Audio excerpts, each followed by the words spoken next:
When we ended things last time, the Vault Dweller had invited Dr. Penelope Hornwright to Foundation and the autonomous Motherlode drill along with her. Having provided the means to access America's pre-war gold reserves in Vault 79 to the settlers of Foundation, it was time to plan for the challenges they would find within the vault. The first of the issues was finding a way past the laser grids that would prevent further ingress.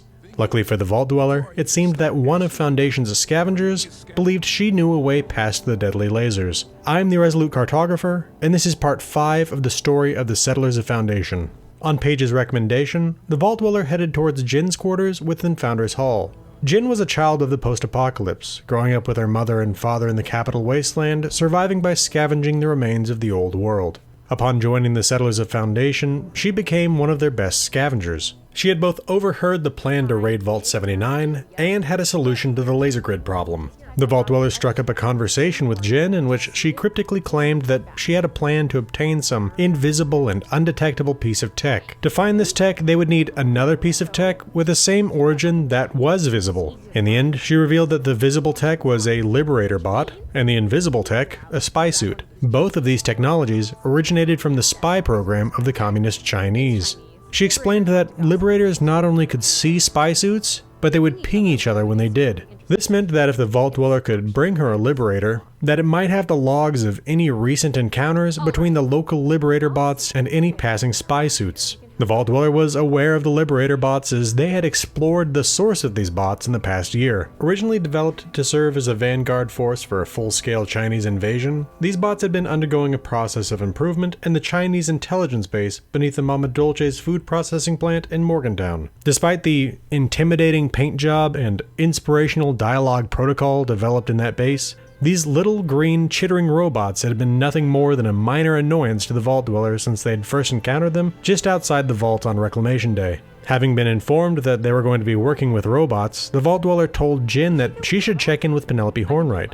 Her autodidactical knowledge of robotics would undoubtedly come in handy. Jin was excited by this news as her understanding of programming was lacking. Beyond this, she had hoped that they might get the old Hornwright air purifiers working, and Penelope would be just the person to offer support on that. With the plan of capturing a Liberator bot, the Vault Dweller departed Foundation and headed to the Charleston train yard. This site had become a haven for Liberator bots ever since some of them had been shipped down the rail line from Morgantown. The Vault Dweller quickly disabled one of the bots, threw it in their backpack, and headed back up into the mountains. When they returned to Foundation, the Vault Dweller found Jin working with Dr. Hornwright in her workshop. After years without a home, Penelope had truly settled in Foundation. She'd even brought her cat Tutti Frutti along. Taking the incapacitated robot from the Vault Dweller, Penelope began to inspect the Liberator's code with Jin. They found that the bot's code was, of course, in Chinese. This would have been a dead end if not for Jin translating the words Baiyuinchuan into White Fountainhead or White Spring. The revelation that Jin spoke and read Chinese was soon followed by the confession that her parents had both been Chinese spies before the war. When the bombs came down and they watched the American government collapse, they assumed that the same fate had befallen their own government. Free from the rules against fraternization imposed by their old bosses, they settled down together in the capital wasteland, and Jin was born soon after.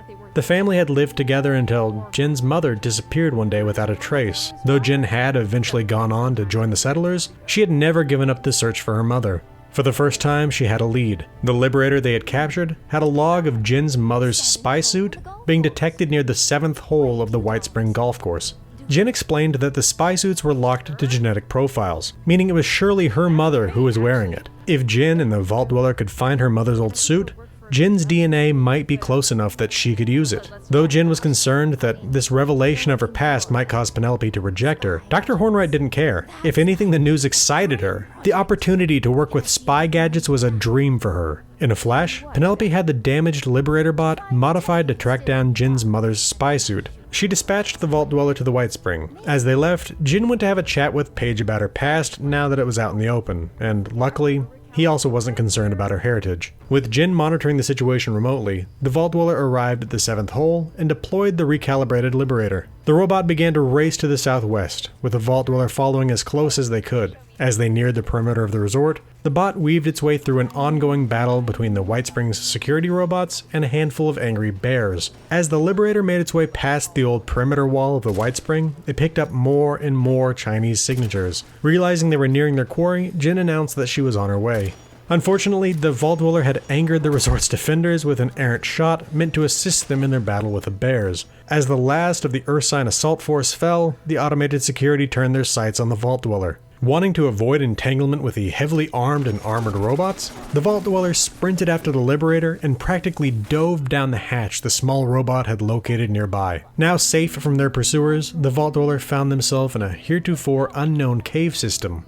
They followed a narrow passage until it opened into a cavernous room that provided an almost unbelievable sight.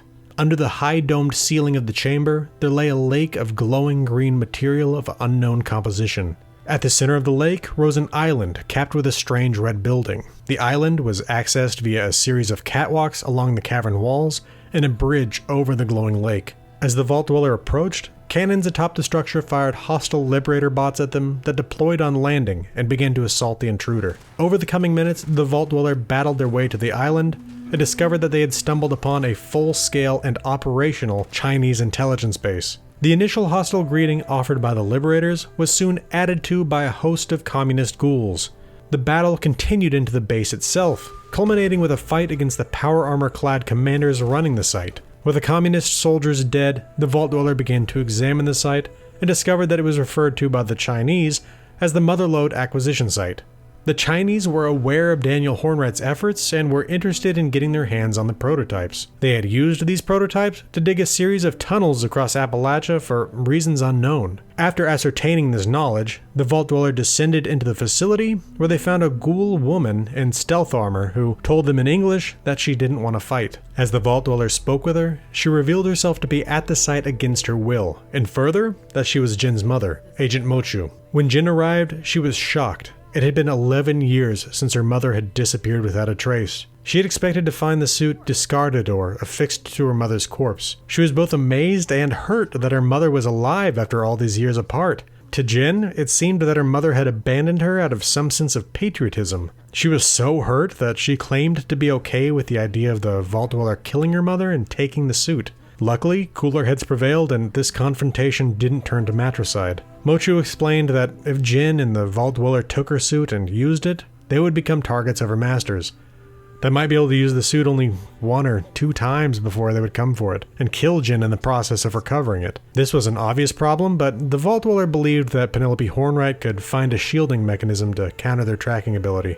With access to the suit secured, the Vault Dweller left Jin to reunite with her mother in private and headed back to Foundation.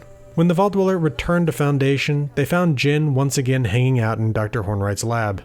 Jin explained that she had the suit and the heist planning could again move forward. In the end, Jin learned what had happened all those years ago when her mother left. Though the old world had died on October 23, 2077, some of its institutions had survived. Just as the American Enclave had continued to operate, so too did the Chinese spy agency. When Mochu, her husband, and Jin had been living in the capital wasteland, a visitor from their old life dropped by and made a threat. Return to duty, or I'll kill your family. To keep her family safe and free, Mochu had put the old stealth suit back on and gone back to work for her handlers. Once the suit was back on, she didn't have a choice in following orders. It locked her in and made her location permanently trackable. Further, it was equipped with technology that could kill her if she disobeyed. The year after Mochu had disappeared, Jin's father had perished in a raider ambush while hunting for his wife. For now, Jin and her mother had parted ways. Jin felt that she had to talk to Paige about her mother joining them at Foundation before simply bringing her in. She had a price on her head, so there was always a chance that her presence would serve to turn Foundation into a target.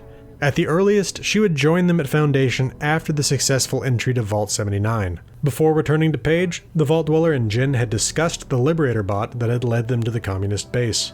Though it had been damaged, Jin managed to recover it, and she and Penelope were going to turn it into a basic lab assistant. Lastly, Jin thanked the Vault Dweller for helping her reconnect with her mother, with a set of plans with which they could make their own Chinese stealth armor. With that, the Vault Dweller left Jin behind and returned to Paige. With both entering the vault and dealing with the security laser grids dealt with, Paige only had one concern remaining: the security turrets. Though he didn't know what to do about them, he thought he knew someone with the expertise they needed. Alright, that should do it for this episode. When we come back for episode 6, we'll meet the experts that will help us contend with the deadly security turrets in Vault 79. A special thank you to my patrons, and thanks to all who came by to watch this video. This has been the Irresolute Cartographer. I'll see you again next time.